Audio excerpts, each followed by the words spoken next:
Standard 4, EVS2, Lesson 12, The Siege of Purandar and the Treaty with the Mughal Emperor. Children, in the previous lesson, The Discomfiture of Shaista Khan, we learned how Shivaji decided to teach Shaista Khan a lesson. He boldly made a hole in the wall and entered Lal Mahal and cut off 3 fingers of Shaista Khan as he tried to escape through the window. Shaista Khan lost the emperor's favor and was transferred to Bengal. This was the first serious blow to Emperor Aurangzeb and the Mughal power. Aurangzeb's troops were laying waste the whole of Maharashtra. Laying waste means spoiling and destroying the land. So, after Shivaji's triumph, he did not sit idle. That means, after Shivaji's victory over Shaista Khan, he did not waste any time. He wanted to bring the emperor to his senses and teach him a lesson. That is why Shivaji carried out his daring raid on Surat. Raid means that soldiers suddenly attack, cause damage, take what they can, and leave quickly. Now, Surat was so far away from Pune that no one but Shivaji could have thought of this daring raid.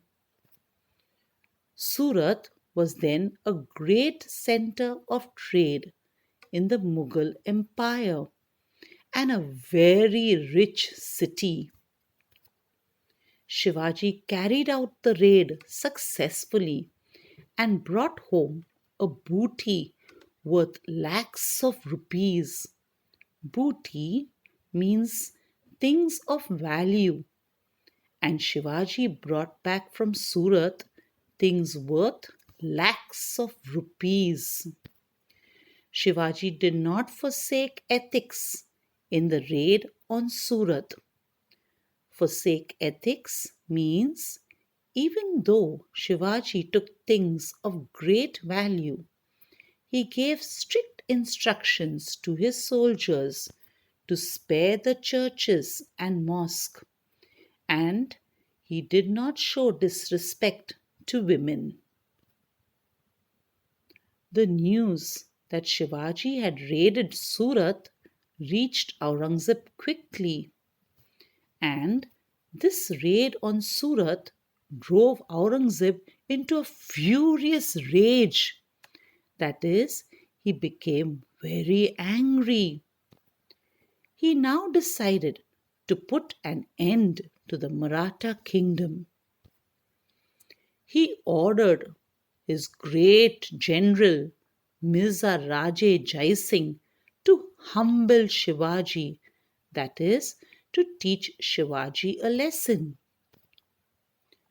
To assist Mirza Raje in the campaign, he sent with him his trusted Sardar, Diler Khan. The two landed in the Deccan with a huge army and unlimited funds. And so Swaraj was in real danger. Immediately after Shivaji's return from the expedition of Surat in 1664 AD, Shivaji Maharaj heard a sad news that his father, Shahaji Raje, had suffered an accidental death while on a hunt. Shivaji and his mother Jijabai were greatly grieved. Holding his mother close to his bosom, Shivaji Maharaj consoled her. Siege of Purandar by the Mughal army. Purandar was one of Shivaji's big and strong forts. Diler Khan knew that Shivaji could not be defeated as long as he was the master of Purandar. Diler Khan and his huge army therefore laid siege to this powerful fort of Purandar. Siege means that Diler Khan's army surrounded the fort so that no one could go in or come out. Murarbaji was in charge of the fort. He was a determined fighter who would not easily yield to threats. That means he did not get frightened by what others said and was willing to fight and protect the fort. He was also supported by brave troops. With their help, Murarbaji decided to defend the fort. Diler Khan's cannon guns went into action. Fiery cannonballs began to drop on the fort and make holes in the walls of the fort. Murarbaji and his brave men held on. The first bastion on the Machi collapsed under gunfire. Diler Khan's troops captured the lower fort. The Marathas withdrew to the upper fort and continued to fight. Diler Khan was watching the battle from his camp and was admiring the way in which Murarbaji was fighting. Furious with rage, Murarbaji decided to attack the Mughal troops. With a select contingent of 500 men, he opened the gates of the upper fort, shouting their war cry, Har Har Mahadev! The Mavlas fell on the Mughal troops and kept attacking them. After a fierce battle, which lasted for a short time, the Marathas routed the huge Mughal army, which fled towards Diler Khan's camp. Diler Khan's men got frightened and started running back. Murarbaji followed them in hot pursuit. With his troops, Murarbaji fearlessly entered the camp of Diler Khan and created havoc there. The enemy troops were in flight and the Marathas in pursuit. That is, the enemy was running away and the Marathas were chasing them.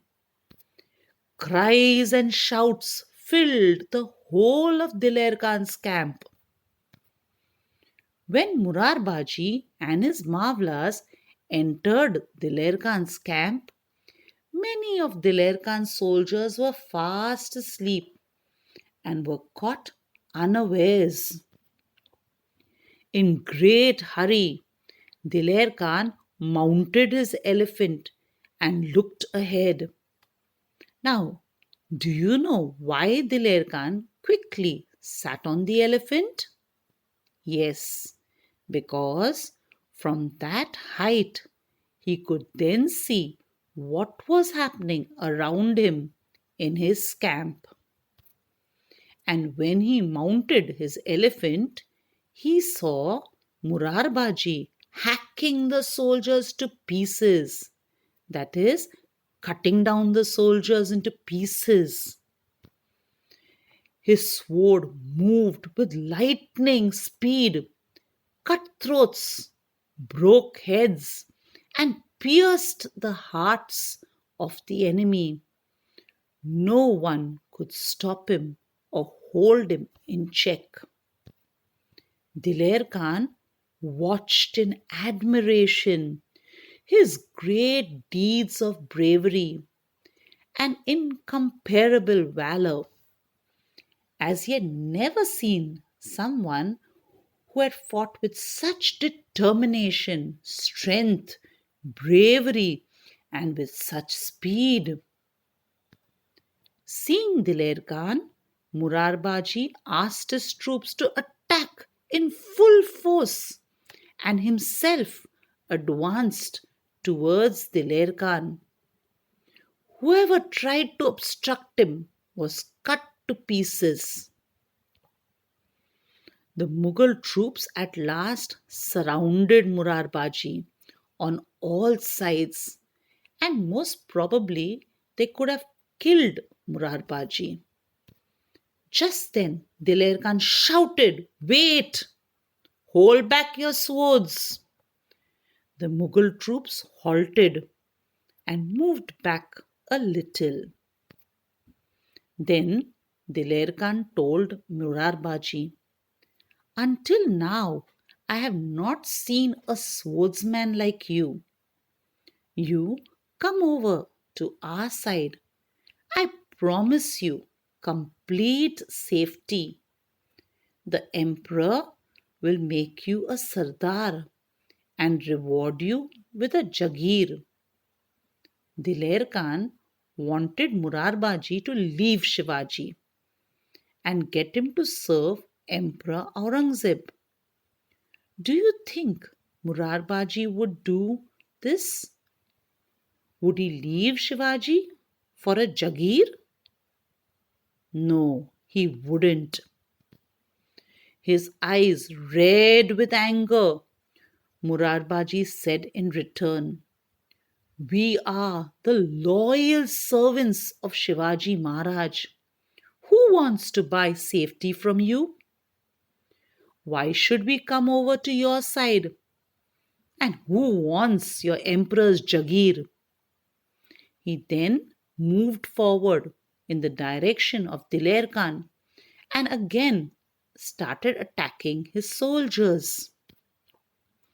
Diler Khan, who was seated in the howdah on the elephant's back, was left with no other choice as he had to kill Murarbaji, and so he released an arrow. The arrow pierced Murarbaji's neck. Murarbaji fell to the ground. His followers lifted his dead body and took it back to the upper fort in Purandar. The Marathas did not get frightened or give up. They said, "What if one Murarbaji is fallen? We too are brave like him. We will fight with courage." And they continued to fight without losing heart. Shivaji heard about the death of Murarbaji with great sorrow. He knew that he could hold each one of his forts against the Mughal army for at least more than a year. But he was unwilling to do so at the cost of his men who would die in the attempt. What could be done? He was yet not strong enough to fight the powerful Mughals. There was only one thing he could do. He decided on a temporary withdrawal from the fight. He would enter into a treaty with the Mughal emperor. He went and met Jai Singh. Shivaji said to Mirza Raje Jai Singh, "You are a Rajput. You can understand our suffering. The emperor's campaigns have laid the country waste, and people are in great misery as they were really suffering. I have undertaken this task of establishing Swaraj so that our people may be happy. You should join me in this uphill task. If you agree to lead us, myself and my Mavlas will be your trusted followers. Jai Singh was a shrewd diplomat and he persuaded Shivaji to sign a treaty of peace with the emperor. Shivaji signed the treaty, and according to its terms, Shivaji had to hand over to the emperor 23 forts and a territory with a revenue of 4 lakh horns. A horn was a gold coin. This treaty of Purandar was signed in 1665. After the treaty was signed, Jai Singh suggested to Shivaji that he should go to Agra and see the emperor. He also guaranteed Shivaji's safe return. Shivaji thought over the suggestion. He knew that the emperor could not be trusted. He had proved treacherous to his own brothers, as he knew that he killed his own brothers as he wanted to become the emperor. But in the end, Shivaji decided to take the risk and face the situation as carefully as he could. He informed Jai Singh that he was willing to go to Agra to meet the emperor. Children, I do hope you have enjoyed watching this lesson, the siege of Purandar and the treaty with the Mughal emperor. Remember to copy the given assignment neatly in your notebooks. Thank you.